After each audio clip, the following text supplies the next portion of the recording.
السلام علیکم. د الله نه مې امید ده چې ټول به په خیریت سره یې. نن په دې ویډیو کې د اډو ټرانسلیټ کوم پوسټ چې په کوم زبان کې راځي هغه اټو بل زبان ته ټرانسلیټ کیږي اټومیټیک. نو هغه به مونږ څنګه ګورو، یا مونږ هغه ټرانسلیټ له کلیک ورکړو هغه راته ټرانسلیټ شي. هغه به مونږ د هغې سیټینګ به څنګه کوو.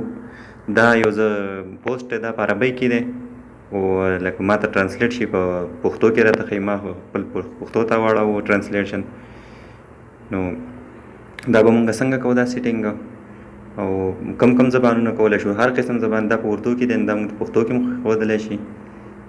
دا تاسو کتی شئ د انګلیش نه پښتو ته راړئ. که تاسو فرض کوئ چې یاره زه اردو کې کوم نو اردو هم سلیکټ کیدی شي. هر قسم زبان پکې سلیکټ کیدی شي. نو که داسې معلوماتي ویډیوګانې ستاسو خوښېږي نو زما دا چینل سره ضرور سبسکرایب کړئ. زه خامخا څه نه څه معلوماتي ویډیوګان راوړم، کوم چې زما سره کوم علم راسره وي هغې نه زه ویډیو جوړوم او تاسو ته لوډ کوم. که ستاسو په سوشل میډیا باندې یا په دغه باندې څه قسم سیټینګ ضرورت وي نو انشاءالله تاسو په دې چینل میلاویدی شي. نو په دې طریقه باندې دا یو انګلیش پوسټ دی، انجوایز بینک کړی دی. تاسو کتی شئ دا په انګلیش کې دی. د دې لاندې ماته ټرانسلیټ یې ښایي په پښتو کې. نو د دې ټرانسلیشن سیټینګ به مونږ کوو په دې کې. تاسو وګورئ په دې طریقه باندې ښه اوږد پوسټ، لکه فرض کړه که دا وړوکی پوسټ دی او دا هغه کوي ټرانسلیټ کوي، نو د دې نه به اوږد پوسټ هم مونږ ته ټرانسلیټ کوي.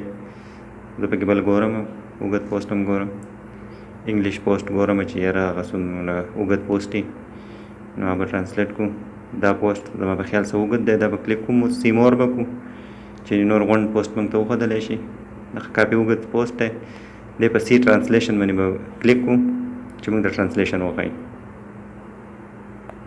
لوډینګ کوي په دې طریقه باندې ښه برابر ښایي پښتو کې د هغې ټرانسلیشن ښایي. که تاسو اردو ته کول غواړئ نو اردو کې تاته ښایي. تاسو کوم زبان باندې ښه پوهېږئ نو هغه زبان ته تاسو چینج کړئ او دغه یې کوئ. که فرض کوئ چې یاره هر قسم ټرانسلیشن دې ما ته په انګلیش کې ښایي نو تاسو انګلیش کوئ، په انګلیش کې هم تاسو ته ښایي. فرض که دا د په اردو کې لیکلی دی، دا به مونږ پښتو ته ترجمه کړو. په دې طریقه باندې دا د دې ټرانسلیټ په دې باندې راځي. ډېر زبردست اپشن دی. که چاته معلومات نه وي نو هغه ځان له وکړئ. ولې چې څه قسم پوسټ راتلی شي نو هغې ترجمه مونږ ته ښه په اسانه کې میلاویږي. د دې سیټینګ به څنګه کوو، د درې لاین باندې به کلیک کوو، دلته په سیټینګ ان پرایویسي باندې کلیک کوو.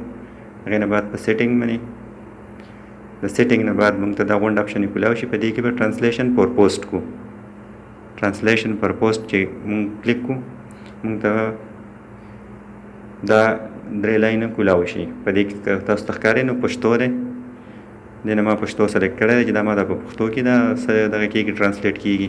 تاسو پکې هر قسم زبان دا تاسو ته صرف ښایم چې دې کې نور زبانونه شته دی، فارسي هم شته، اردو هم شته، هر قسم زبان شته. پښتو د ډېر وخته پورې نه وه، اوس راغلې ده نو پښتو پکې ده. پښتو کې مونږ ته ټرانسلیټ کیدی شي. ما دې پښتو سلیکټ کړې ده. دې طریقه باندې په دې دویم کې چې تاسو کوم زبان تاسو ټرانسلیټ کول غواړئ، کوم زبان ته ټرانسلیټ کول غواړئ. فرض که تاسو اردو ته ټرانسلیټ کول غواړئ نو اردو مو سره دلته کې سلیکټ کړئ، پښتو به وي، دې دواړو کې به ټرانسلیټ کېږي. په دې دریم کې تاسو کوم زبان ټرانسلیټ کول نه غواړئ نو هغه دلته کې دغه کوئ. که تاسو پښتو ټرانسلیټ کول نه غواړئ نو هغه دلته سلیکټ کړئ. ویډیو دومره پورې وه، دعاګانو کې مې یاد ساتئ. میلاویږو به بله ویډیو کې انشاءالله. والسلام.